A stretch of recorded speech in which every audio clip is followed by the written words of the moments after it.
sampai sekarang itu berapa ratus atau ribu tahun berarti?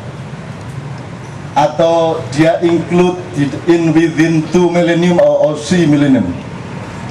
Sekitar 3 milenium. 3 milenium. Sebelum ada kitab suci ke belakang sampai Nabi Adam berapa milenium? Angel nek gue. Saya permudah.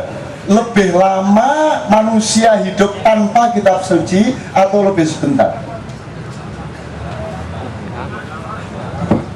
Ezek ngurut turunan ini. Sampai titik ini sekarang. Iya. Bisa lebih lama. Tapi tipis. Lebih lama manusia tidak pakai kitab suci. Apa itu pertimbangan Tuhan? Kenapa enggak sejak awal Adam diturunkan gembol kitab? Gak enak sih. Diturunkan karo nganggo tas cangklong gitu ya. Kenapa tidak? Dan kenapa manusia dibiarkan dalam jangka waktu yang lebih lama dibanding setelah dia dapat? Kenapa dia dibiarkan tidak punya kitab, tidak pakai panduan? Satu ya, tolong dicari jawabannya, tapi saya pancing beberapa hal. Satu, itu berarti lebih hebat mana orang yang dibiarkan hidup tanpa kitab, tanpa ayat, dengan orang yang hidup dikasih panduan ayat. Which one is higher, which one is smarter? Yang mana yang lebih hebat? Orang yang hidup dikasih panduan kitab atau orang yang hidup tanpa kitab? Tanpa. Jadi tahukah Anda bahwa Anda lebih jauh tidak bermutu dibanding nenek moyang kita? Jelas ya? Jelas ya? Kenapa? Karena orang dulu untuk tahu benar yang sejati tidak perlu pakai juklak juknis. Karena mereka memiliki proses yang lebih jujur di dalam teknologi internal dia, kalau istilahnya Sabra. Orang dulu kira-kira 6.000 tahun yang lalu itu pusat listrik itu tidak diremote pakai benda di luar diri seseorang, diremote melalui gelombang dan aura prananya. Karena dia punya pengolahan batin sedemikian rupa, sehingga tidak pakai gardu-gardu listrik, cukup dengan satu kristal besar di sebuah lapangan. Dari situ seluruh negeri diterangi, yang dikontrol oleh kepala PLN yang menggunakan kejujuran hatinya. Itu loh mas. Nah, waktu itu orang masih bisa cari kebenaran sejati dan lebih jujur. Sekarang ini sudah dikasih kitab supaya ndak usah repot-repot nyari. Wes kon kari melo solu kamaroa itu muni usole, udah lu ngikut aja. Itu pun ndak mau ngikut juga. Ngerti yang saya maksud ya?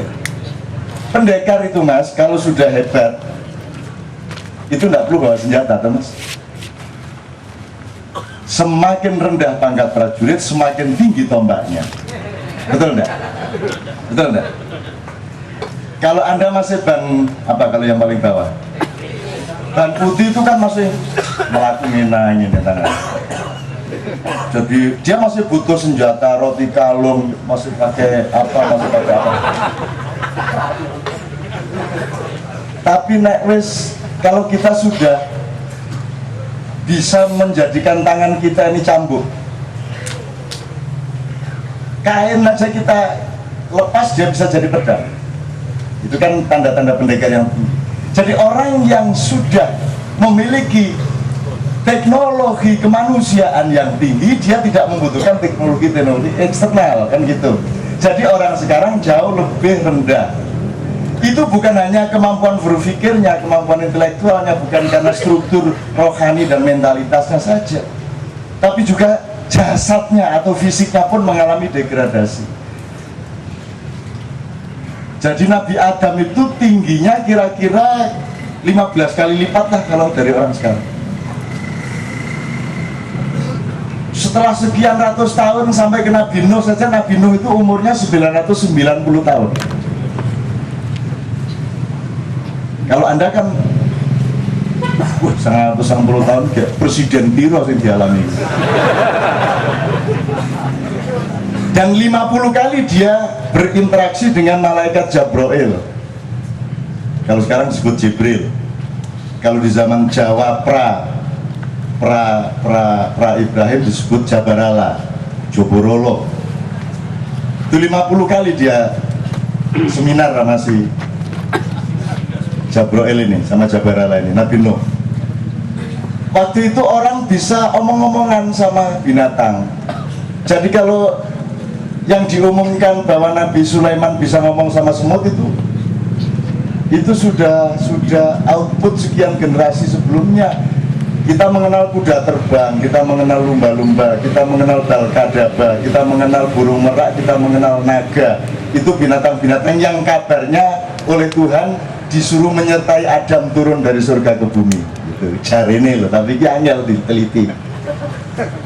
Gitu ya, angel diteliti. Pokoknya ada beberapa binatang yang juga diselamatkan ketika Nabi Nuh sudah selesai bikin perahu. Nabi Nuh itu bikin perahu dibantu 3 anaknya. Satu anaknya namanya Mas Kawit jenenge. Jadi kalau di Jawa disebut Raden Mas Kawit.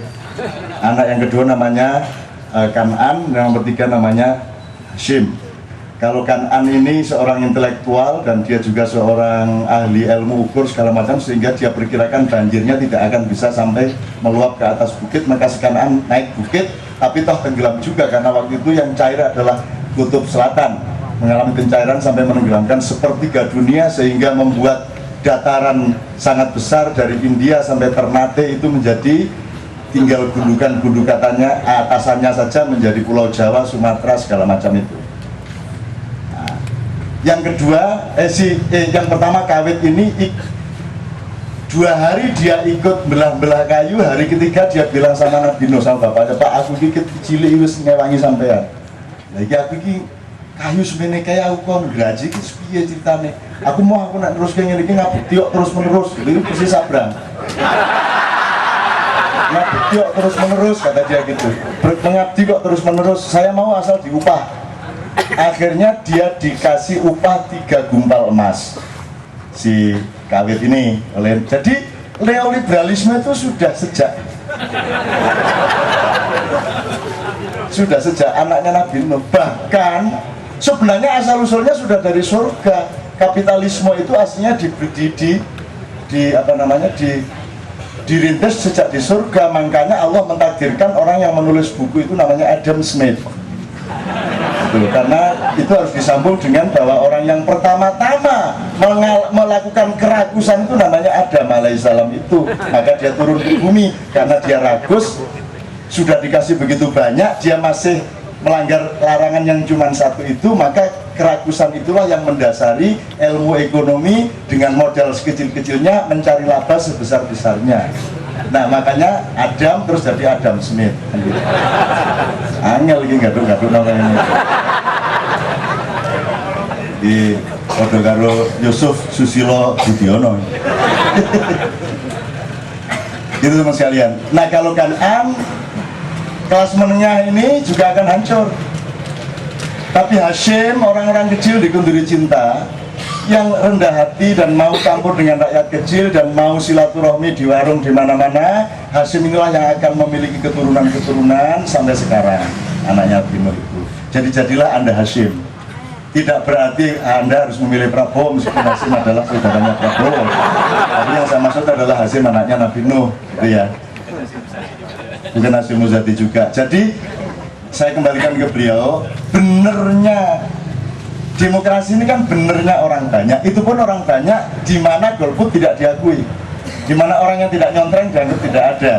Jadi dia masih belum kebenaran orang banyak, dia masih kebenaran sebagian dari orang banyak.